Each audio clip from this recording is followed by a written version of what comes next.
welcome back to the David67 Celtic News YouTube channel. We preview of Celtic's cup match tomorrow afternoon at 2, live on TV against St Mirren, a game away from home, but a game Celtic very much can win. Delayed today's video a bit just to see if there was any final news on the results of Alistair Johnston's brain and skull scan. But although Celtic would have had the results pretty much straight away yesterday, they don't appear to be sharing the results or what the opinion of the specialist and the medical staff is, and so I can't update on that.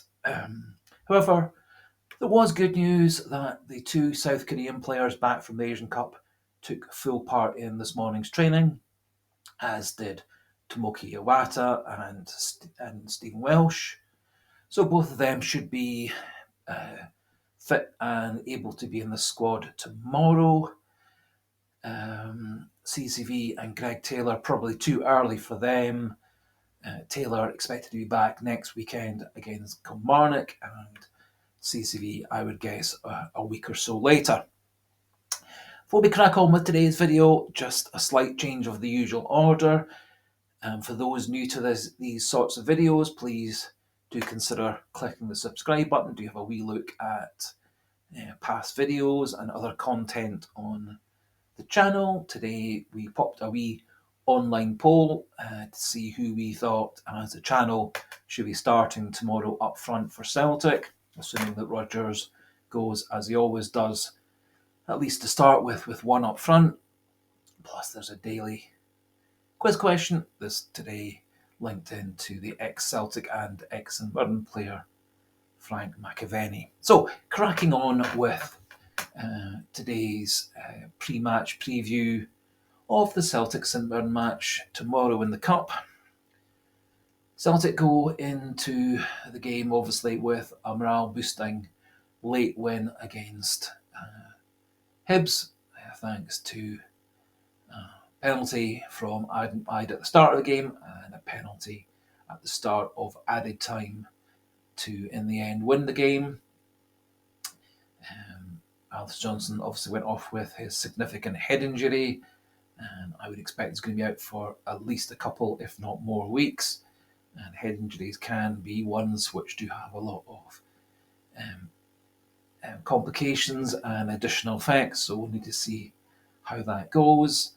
Welsh, yet again, made a start but went off injured. However, he does appear to be back fully in training, and so that's a good sign. Celtic do actually go into the game with a good run of form. We've won consecutively games before Christmas. Livingston, then Dundee, then Rangers, then St Mirren in the league, 3-0. And then we won after the winter break against Buckie. We won against Ross County, we drew against Aberdeen, and then we went against Hibernian. So in theory, we're going in with a good run of results.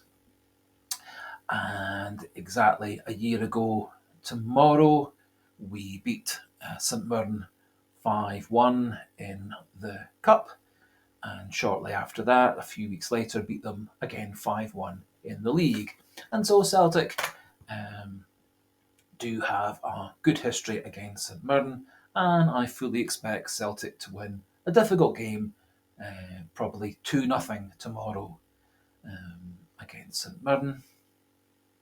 I think Celtic will just have too much for St Mirren on the day. You can see St Mirren being set up fairly defensively, blanket defence.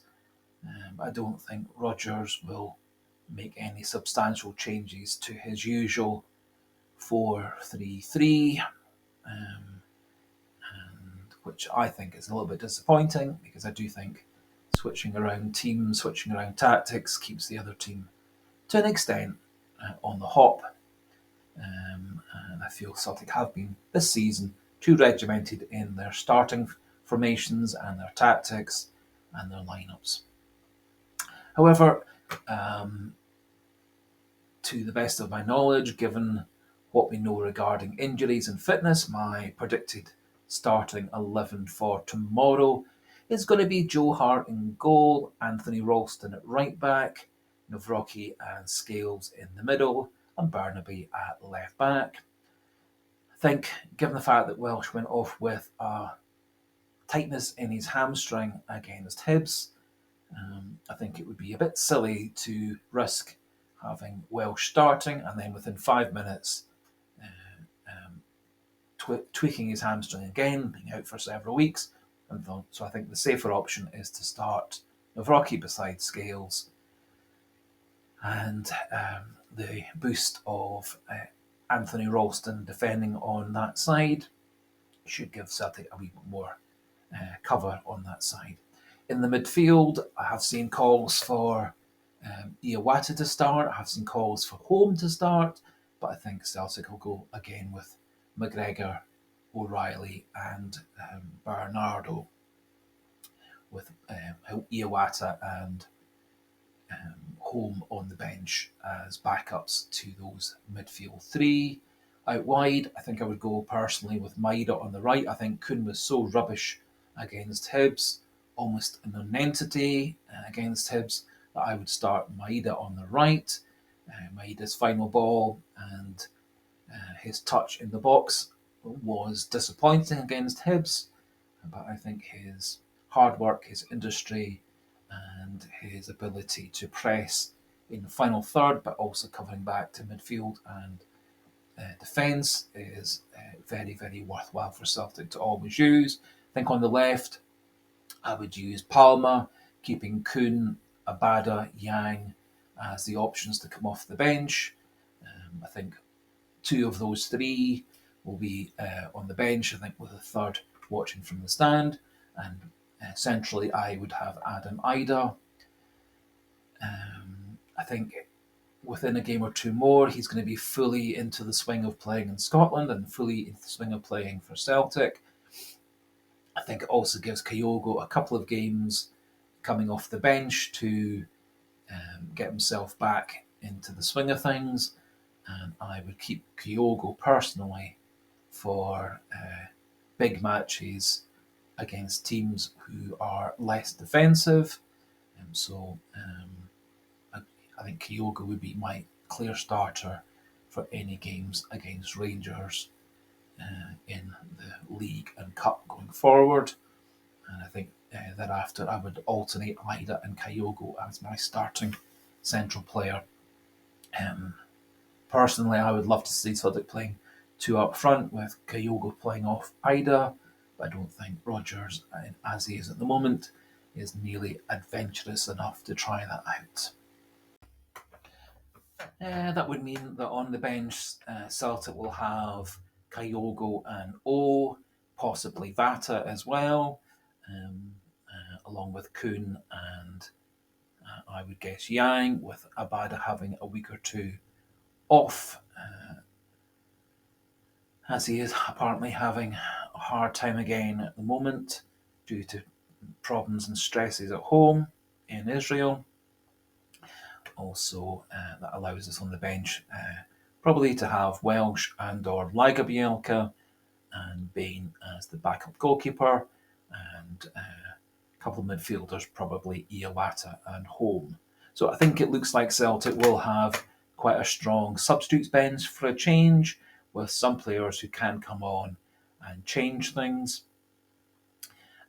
Personally, I would have Kuhn and Yang on the bench and give the starts to Palma and Idah. And I think it's worthwhile giving Bernardo another go in midfield, given how well he played around Christmas into New Year.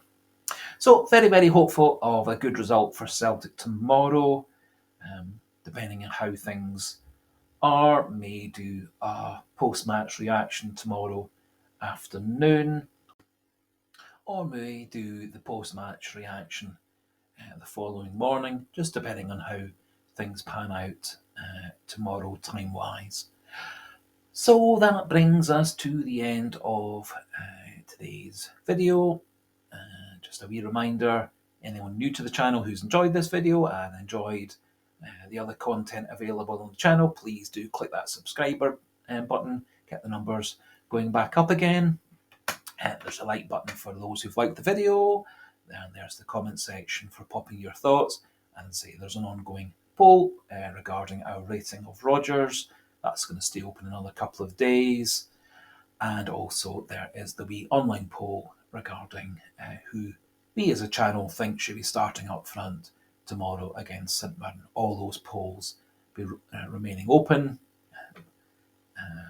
through today and tomorrow up to the kick-off at 2 o'clock against St Mirren.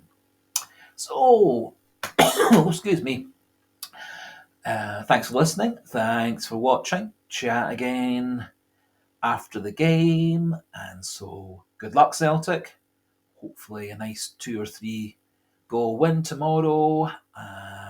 Goodbye. And hail, hail.